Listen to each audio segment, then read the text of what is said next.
Saffron City has a good number of things for us to go over. About as much as Celadon, actually. While not in the same capacity as the sheer number of items, there's a very useful trade for you here.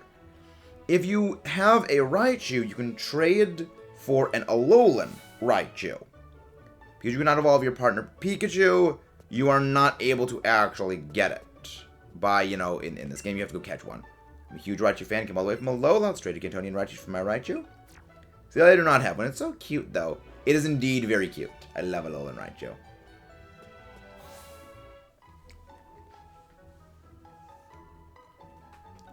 If you go to the southeasternmost house, and you actually do have that Raichu trade, there's a very useful move that you can acquire for it and any other Psychic-type Pokemon in general. I'll say, word, you wanted this? That is exactly true. TM40 Psychic. There's a certain member of our team that is getting slapped onto.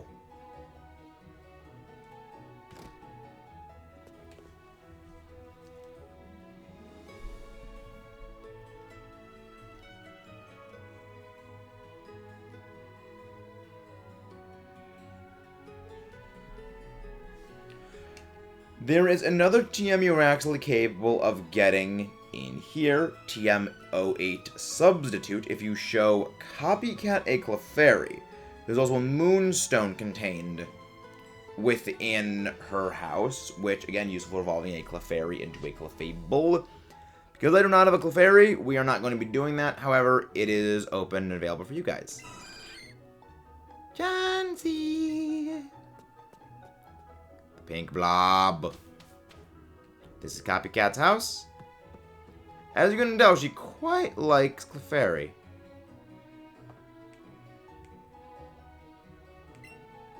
There's the Moonstone right there. Feel bad taking it, though.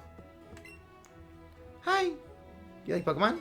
Oh no, I just asked you. Strange. Copycat, go with me. That's my favorite hobby. Copycat's adorable. Clefairy Plus looks like I've played with a lot. If you can't tell, she has a lot of Clefairy. Pretty mirror, look at me. How pretty can I be? Although this mirror doesn't actually work. But yes, that is a nice little detail. There you go.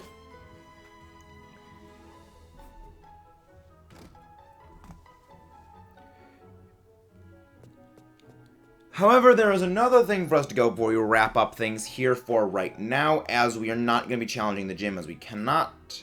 The Fighting Dojo. Fighting Dojo, as you can tell, is a dojo. First thing, you can fight all of these trainers, of which we will be doing. They all contain fighting types. We will not be doing that right now. However, we'll be doing that later. If you do fight your way through all of 4 of these trainers, then face the Dojo Master, you will get access to either a Hitmonchan or a Hitmonlee, your choice. Your choice here realistically doesn't matter, as there is a point later in the game you can actually catch both of them. So, it's really if you would like to use either of them on the team. However, I'm a co-trainer, I'm on loan to the Fighting Dojo, I'm pretty strong, I'm on a battle. This is Coach Trainer Leona. For defeating her, you will earn Thunder Punch. Which, I honestly think it might have been better if they gave her Brick Break, but I guess that they gave you Brick Break earlier in the game, which has a bit of a point. We're going to be showing this, I do kind of want to show some of the Coach Trainer battles. Go for a Thunder Wave. Of course, Machoke avoided the move. Okay, no, we're bugging out. We are, oh, you crap, you have Thunder Punch. You have Thunder Punch. Wildvine, save us. Again, this is exactly what I mean by the fact that, yes, I really do want to be using the Pokemon on the team, but they're so underpowered. They are so underpowered. Oh, wow, and Wildvine just dodges immediately. Again, Wildvine is just styling. Wildvine is absolutely just styling on people. Wow, you... I'm a little surprised you survived that. Because, like, we are 4 levels higher. It's Petal Dance. 120 base power move. That's kind of... Then again, I'm pretty sure Coach Trainers do have some amount of awakened value and nature investment in them. So it could be that. Electabuzz. There we go. Realistically, this should be a bit of a better fight for us. Let's see how well it goes. Though it's probably going to turn to another gong show for us. Electabuzz. I like Electabuzz. It's an interesting Pokemon. There's no way we're going to outspeed this thing anyway. Holy crap, why is that doing so much damage? That is a resisted Thunder Punch. Holy crap, that's doing no damage. We're doing nothing to these things. Shiny, I love you, but please. Nana Punch. That's gonna paralyze. I didn't. Okay. You have the Petal Dance. And dancing on your dude. And it survives a freaking sliver. Survives a freaking sliver. There we go. With you finally done and dusted. That is everything here inside of the dojo and inside of Saffron City for us to do right now. We technically can go do Sylph Co. However, I am not going to be doing Sylph Co. right now because, first of all, we are under-leveled for that. And I don't want to bog things down any more than necessary. Can you Thunder Punch? There we go. Oh! Also, is that a Gristadilla flower? Occasionally, your partner will find an item. Popular with certain classic collectors. This is how you are going to be getting heart scales and a few other items. There are certain items that you are able to collect, and there's certain items you can only get from doing this method.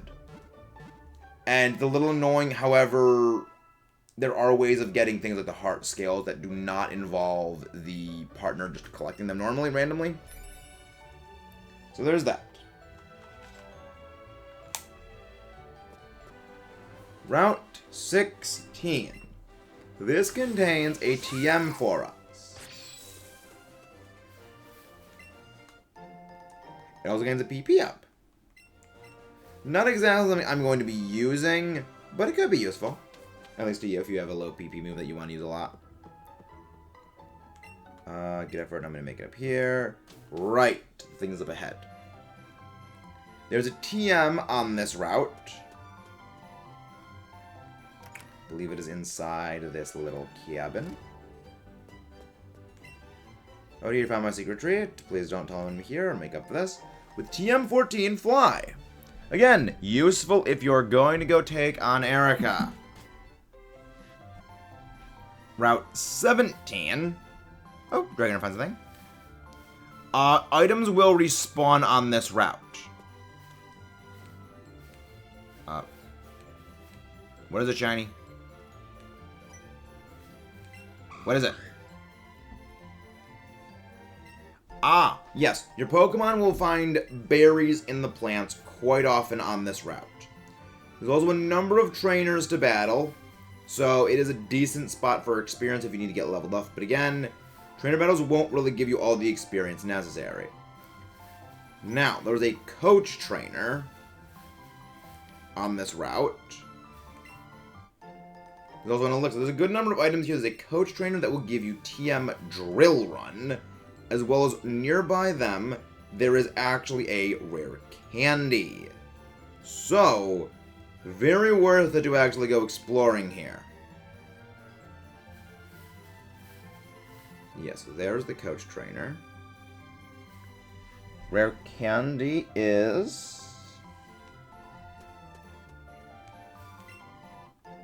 Pineapple berry. Okay.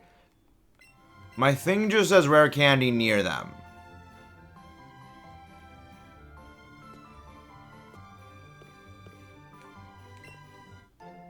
If I find it, yeah, there's a lot of berries for catching Pokemon. This is where you're basically supposed to replenish your berries. It just says rare candy near them. Did I already pick it up?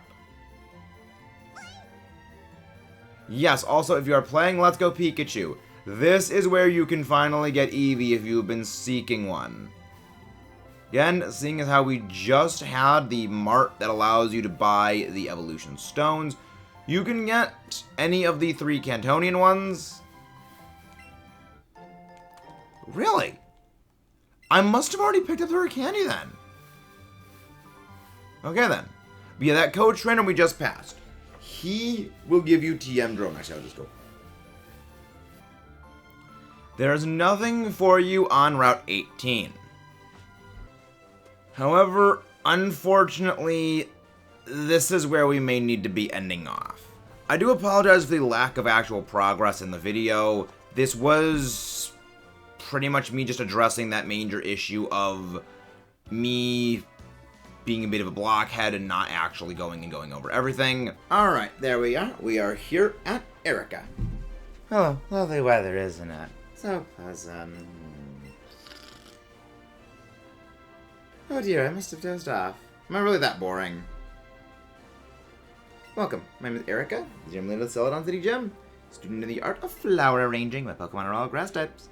Oh, I'm sorry, perhaps you wish to challenge me. Very well, but I shall not lose. I like how she just is like constantly falling asleep. That's one of the most relatable things. Even like in her pose, she's just dozed off. Erika amuses me, but she leads off the battle with her blue spaghetti. However, we similarly lead off with our own blue spaghetti. Her Tangela, level 33 female, with, well, I was gonna say was with the moves Mega Drain again, the 80 base power Mega Drain, Sleep Powder, and Bind. Not really that threatening, as again, its low special defense will kneecap it. Ice Beam, another round of Ice Beam should take it down, and this is why I wanted Ice Beam. This thing has very good physical defense, not so much special, and we would have had no actual way of hitting with special attacks that was not just resisted Thunderbolt otherwise.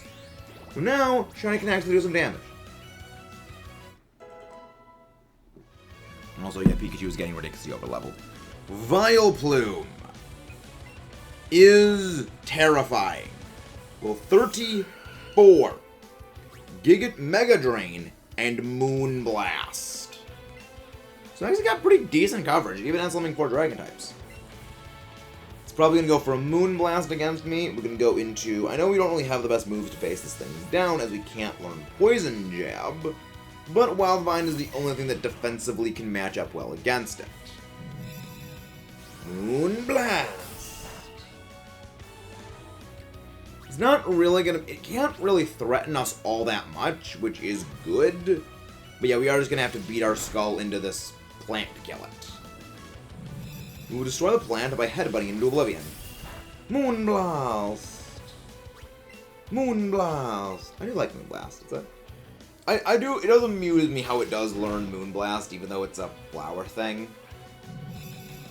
I mean, I remember there was something like people did believe that it was going to have originally evolved with a Moonstone, because that's why the Sunstone is used for Blossom, because many of you guys may not realize most of the Pokemon that were in Generation 2 were actually made for Generation 1, and just were unused just because of space limitations. And bonk. Flinch was unable to move.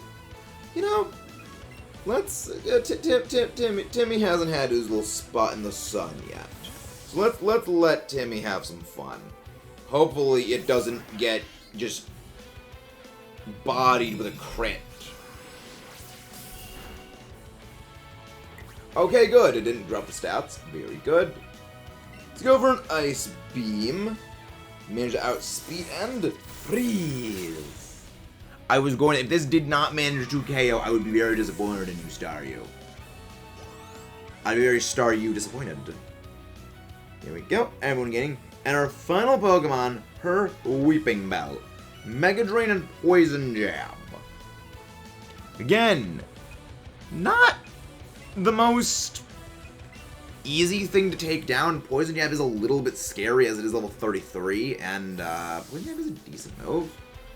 Again, it may not have the greatest of stats, but we don't really either at this point, and Poison Jab is a pretty solid base power same up attack bonus. We might get actually KO'd by this thing. We do manage to outspeed it though, so even if we do survive on a sliver of health unless we get poisoned, we should get the knockout. Weaving Bell going with a Poison Jab. There we go, we survive even if we get poisoned, we will be right as rain. And take it down with an Ice Beam. This is why I wanted to go and grab that TM at the Seafoam Islands. This fight would have been basically Pikachu versus the world otherwise. And also, Shiny and Timmy got their first wins. I could see defeat you are remarkably strong. I mean, more of just Wii U's good strategy. For upon you, the Rainbow Badge. Even though Pikachu did absolutely nothing that entire fight. Raise the level of Pokemon with you up to level 50 if you badge. Also take TM Mega Drain. I am debating teaching that over to Wildvine, as again, Poison Powder is not too useful. We're not proud expression trying to get your attention. But with all of that, let's rock and roll up. This was eventful. And I'll just leave it at that. Thank you guys all for doing this, and members will get access to like the highlight reel of nonsense that happened. So yeah, that was this was a bit of a more painful episode than I would like to admit.